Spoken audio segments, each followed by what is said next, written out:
جب بھی رجب کا مہینہ آتا ہے اور رجب کے مہینے میں 27ویں رجب المرجب کی یہ رات آتی ہے، جو آج کی رات ہے 27ویں رجب المرجب کی رات، تو شرق سے لے کر غرب تک پوری روئے زمین پر بسنے والے مسلمان مومنین، محبوب دو جہاں امام الانبیاء صلی اللہ علیہ وسلم کے عشاق غلامان رسول، یہ معراج النبی یا سفر معراج یا واقعہ معراج، عمومی طور پر ان کو 3-4 لفظوں سے ہم یاد کرتے ہیں۔ پوری روئے زمین پر معراج النبی صلی اللہ علیہ وسلم کا یہ تذکرہ کیوں ہوتا ہے؟ اس نے جو سفر کیا اس سفر کا تذکرہ کیوں کیا جاتا ہے؟ یہ پہلا سوال ہے۔ سفر تو ہر انسان دنیا میں بڑے بڑے کرتا ہے، ملک کے اندر بھی کرتا ہے، ملک سے باہر بھی جاتا ہے، تو جب عام بندے کے سفر دنیا میں ہوتے رہتے ہیں تو اس سفر کی کون سی ایسی خاصیت تھی کہ اس کو امت مسلمہ ہر سال جب بھی 27 رجب کا دن آتا ہے تو بڑے اس کو احتشام کے ساتھ اور بڑی عقیدت مندی کے ساتھ منایا جاتا ہے کہ اگر کوئی عام شخص سفر کرے، کوئی پڑھا لکھا شخص، عالم دین، کوئی مفتی، کوئی شیخ الحدیث، کوئی بہت بڑا کوئی پیران گرامی، وہ سفر کرے تو اس کے سفر کی کوئی خاص حیثیت نہیں ہوتی۔ اس لیے نہیں ہوتی کہ مسافر کی اپنی کوئی خاص حیثیت نہیں ہوتی۔ جب مسافر کی اپنی کوئی خاص حیثیت نہیں ہوتی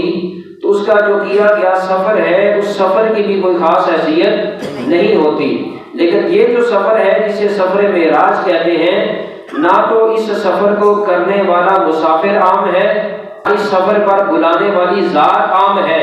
اور نہ ہی اس سفر کا انداز جو عام ہے کہ تاریخ انسانی کے اندر سفر تو بہت ساروں نے، کسی سفر کو اس طرح بقا اور دوام یاد باقی نہیں رکھی گئی جس طرح سفر معراج النبی صلی اللہ علیہ وسلم کو یاد رکھا جاتا ہے۔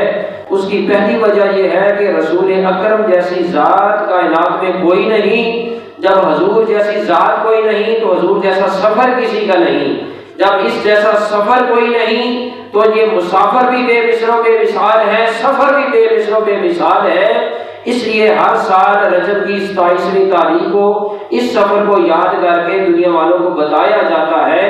کہ دنیا والوں، سفر تو اللہ کی دھرتی پر قیامت تک بڑے بڑے ہوں گے اور ہوتے رہے ہیں،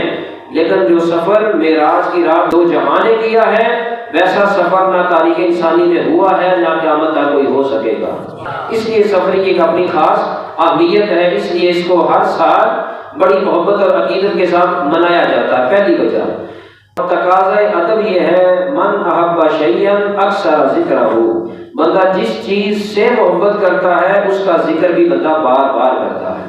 تو ایک امتی کو اپنے نبی کے ساتھ محبت ہے، اس محبت کا نتیجہ یہ ہے کہ پھر امتی اپنے محبوب نبی کا تذکرہ کرتا ہے۔ اس لیے حضور علیہ السلام کی ساری زندگی اور حضور کی ساری زندگی کے تمام اہم جو پہلوز ہیں ان پہلوؤں کا تذکرہ کر کے امتی دراصل اس بات کا اظہار کرتا ہے کہ ہمیں اپنے نبی سے محبت ہے۔ بس یہی وجہ ہے کہ اس وجہ سے ہم ہر سال رجب کے مہینہ کے اندر حضور علیہ السلام کا یہ سفر معراج کرتے ہیں۔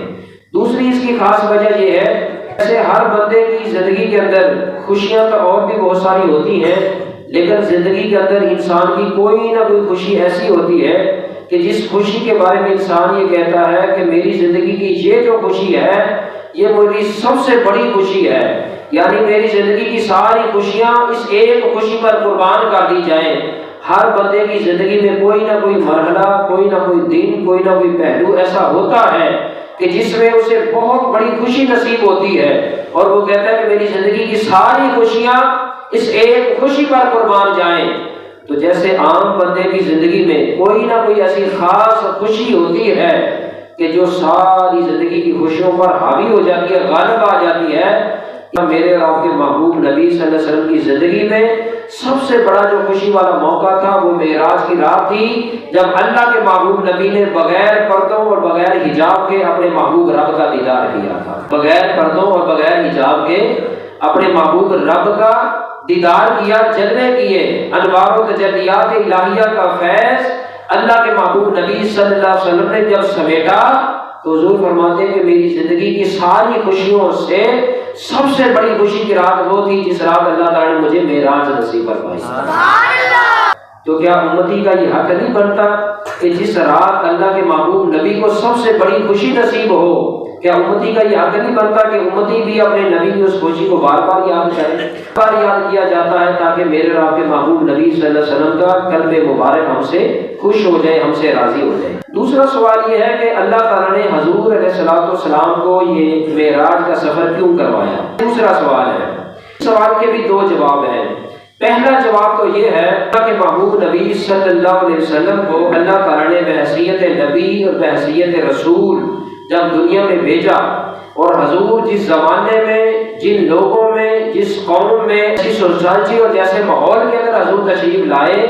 ویسے ماحول میں ہر طرف شرک تھا، ہر طرف گمراہی تھی، ہر طرف ضلالت تھی۔ لوگ اپنے ہی ہاتھوں سے بنائے ہوئے بتوں کے سامنے سجدے کرتے تھے، لوگ اپنے ہی ہاتھوں سے تراشے ہوئے صنم قدوں کے اندر جا کر سجدہ ریزیاں کرتے، ان کے آگے جا کر اپنا دستے دامن دراز کرتے، ان سے خیرات مانگتے، ان سے دعائیں مانگتے، ان سے حاجت مانگتے، ان سے اپنی مشکلات کی مشکل کشائی مانگتے۔ اس طرح وہ معاشرہ گمراہی اور دلالت کی دلدل میں پھنسا ہوا تھا۔ ایسے ماحول میں جب اللہ کے نبی دنیا میں تشریف لائے اور حضور نے آ کر دنیا والوں کو اللہ کی وحدانیت کی طرف بلایا، شرک اور بت پرستی سے، گمراہی اور دلالت سے ان لوگوں کو بچانے کے لیے، اللہ کی وحدانیت کی لڑی کے اندر پرونے کے لیے جب حضور علیہ السلام نے اللہ وحدہ لا شریک کا تعارف انہیں بتایا، انہیں حقیقت کا راستہ دکھایا، انہیں صراط مستقیم پر چلانے کے لیے ایک عزم مصمم فرمایا، کبھی صحرا میں، کبھی وجدا میں، کبھی سفر میں، کبھی حضر میں، کبھی لیل میں، کبھی نہار میں، کبھی مجمع عام میں اور کبھی حضر میں، کبھی جلوت میں، کبھی خلوت میں، کبھی جاتے ہوئے، کبھی بیٹھتے ہوئے، کبھی آتے ہوئے، کبھی جاتے ہوئے، ہر وقت اللہ کے محبوب نبی کی زبان پر سے ایک ہی پیغام ہوتا، ایک ہی مشن ہوتا، جس کو اللہ کے محبوب نبی مکہ کی سرزمین پر اور مکہ کے گلی کوچہ اور بازار کے اندر لے کر نکلتے، اور وہ کیا تھا کہ اے لوگوں، بت پرستی چھوڑ دو، شرک کے راستے سے تائب ہو جاؤ، اللہ کی وحدانیت کی طرف آ جاؤ، اللہ کو اپنا وحدہ لا شریک رب مان لو، اسی کے سامنے سجدہ ریزی کرو، اسی کے سامنے اپنی حاجت روائی کرو، اسی سے اپنی مدد طلب کرو۔ جب اللہ کے محبوب نبی نے لوگوں کو بت پرستی اور شرک بازی سے جب منع کرنے کی کوشش کی، بجائے اس کے کہ وہ لوگ اللہ کے محبوب نبی کی بات کو سنتے، بجائے اس کے کہ وہ حضور کا پیغام سن کر سمجھ کر عمل کرتے، الٹا وہ حضور علیہ السلام کی جان کے دشمن بن گئے، وہ حضور کو تکلیفیں دینے لگے، وہ حضور علیہ السلام پر ظلم اور تشدد کرنے لگے۔ ایسی حالت کے اندر محبوب نبی صلی اللہ علیہ وسلم کا دل مبارک مغموم ہو گیا، حضور غم زدہ ہو گئے، اور پھر ادھر سے حضور علیہ السلام کے شفیق اور مشفق چچا حضرت ابو طالب کہ جن کی صحبت میں، جن کی گھر کی دہلیز میں اللہ کے نبی صلی اللہ علیہ وسلم پرورش پا رہے تھے، اسی سال جس سال حضور علیہ السلام کو اللہ نے سفر معراج کروایا، اسی سال حضرت ابو طالب کا بھی وصال ہوا۔ جب حضور کو وہ کفار و مشرکین مکہ کے کافر تکلیفیں دیتے اور ان کی تکلیفوں کو روکنے کے لیے حضرت ابو طالب جو حضور کے چچا ہیں وہ نکلتے، کبھی دشمنوں کے دستوں گریبان کو پکڑتے ہیں اور کبھی ان کو بزور بازو للکارتے ہیں، لیکن اسی سال ان کا بھی وصال ہو گیا۔ وصال ہوا تو پہلے ان کافروں کا منہ بند کرنے کے لیے چچا ابو طالب تھے، اب وہ بھی نہ رہے۔ جب حضور باہر کافروں مشرکین کے تانے گیلے شکوے، ان کی نازیبائیاں، ان کی بد اخلاقیاں، ان کی بے مربتی، ان کی کم ضربی کا شکار ہو کر حضور جب گھر میں تشریف لاتے تو وہ حضور کی زوجہ، حضور کی رفیقہ حیات ام المومنین حضرت خدیجہ الکبریٰ جو حضور کے چہرے کا جب مطالعہ کرتی تو مطالعہ کر کے سمجھ جاتی کہ آج چہرہ بدوحا جو مرجھایا ہوا ہے، مغموم زدہ ہے، محسوس ہے تو ایسا ہوتا ہے کہ جیسے باہر کسی نے تکلیف دی ہے، میرے محبوب کے قلب نازیں کو کسی نے جانچ پہنچائی ہے۔ وہ سیدہ خدیجہ میرے محبوب نبی کے ساتھ محبت بھری باتیں کرتی، حضور کو حوصلے دیتی، حضور کو دلاسے دیتی۔ تو اسی سال جس سال حضرت ابو طالب کا وصال ہوا، اسی سال حضرت خدیجہ الکبریٰ کا بھی وصال ہو گیا۔ اب آپ ذرا چشم تصور میں جا کر سوچیں کہ جب ہر طرف انسان کے دشمن ہی دشمن ہو، سجن کوئی نہ ہو، متر کوئی نہ ہو، یار کوئی نہ ہو، پاس بیٹھنے والا کوئی نہ ہو، غمخوار کوئی نہ ہو، ہر طرف دشمنی کی للکار ہو، وہاں اگر سہارا دینے والے کوئی چچا ہو تو وہ بھی چلا جائے، دلاسے دینے والی اگر زوجہ ہو، بیوی ہو، وہ بھی چلی جائے تو پھر انسان کی تنہائی کا عالم کیا ہوگا؟ انسان اپنائیت کس طرح کھو بیٹھتا ہے، اس کا ذرا تصور کیجئے۔ ایسی حالت کے اندر جب حضور علیہ السلام کو سارے سہارے چھوڑ گئے، حضور علیہ السلام کا قلب نازی جو تھا وہ ہر وقت غم کے اندر ڈوبا رہتا۔ ایسے دن اور ایسے سال کے جس کو عام الحزن کہتے ہیں، عام الحزن، جو اسٹوڈنٹ بیٹھے نا 4 5 7 8 کلاسیں پڑھے ہوئے انہیں پتہ ہے عام الحزن کسے کہتے ہیں۔ عام الحزن اس سال کو کہا گیا کہ جس سال میرے نبی پر اتنے غم نازل ہوئے، اتنے غم نازل ہوئے کہ حضور کی زندگی میں اس سے بڑھ کر 63 سالہ حضور کی حیات مبارکہ میں اس سے بڑھ کر کوئی غم والا سال نہیں تھا، جسے عام الحزن کہا گیا۔ پھر رب کائنات نے فیصلہ فرمایا، اصبر لحکم ربک، اے میرے محبوب نبی بس اپنے رب کے حکم کے آنے تک صبر کرو، ان قریب تمہارے رب کا حکم آنے والا ہے، ان قریب اللہ رب العزت تمہیں اپنی بارگاہ کی طرف بلانے والا ہے۔ تمہارے قلب نازی پر یہ جو غموں کا بوجھ ہے، اس غموں کے بوجھ کو ان قریب اللہ ہٹانے والا ہے۔ آپ کے اس مرجھائے ہوئے غم زدہ چہرے پر مسکراہٹوں کی لہر اللہ بچھانے والا ہے۔ چہرہ وضحا کو والشمس وضحا کی طرح اللہ رب العزت روشن فرمانے والا ہے۔ فاصبر لحکم ربک فإنک بأعیننا، اے محبوب ہماری نگاہیں ہر وقت تیری طرف رہتی ہیں، بس ہمارے حکم کا انتظار کرو۔ رسول اکرم صلی اللہ علیہ وسلم ہر وقت اللہ کے حکم کے منتظر رہتے۔ بس وہ گھڑیاں ختم ہو گئیں، انتظار کے لمحات ختم ہو گئے، وہ شدت و تکلیف کے لمحات مٹ گئے۔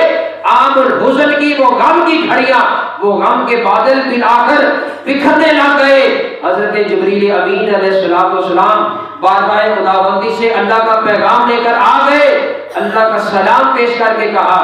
آقا یا رسول اللہ تمہاری زندگی کا سب سے بڑا غم والا سال یہ ہے کہ چچا بھی چلے گئے، رفیقہ حیات بھی چلی گئی، گھر کی دہلیز کے باہر دشمن ہی دشمن ہیں۔ ایسے عالم کے اندر اگر رب یہ چاہتا ہے کہ اپنے محبوب کو اپنے پاس بلا کر، اپنا جلوہ دکھا کر، اپنا دیدار کروا کر، بے حجاب مستفیض فیض یاب فرما کر، محبوب کے اسی سب سے بڑے غم والے سال کو زندگی کی سب سے بڑی خوشی کے اندر تبدیل فرمانا ہے۔ غم بھرے سال کو خوشی بھرے سال کے اندر تبدیل فرما دیا۔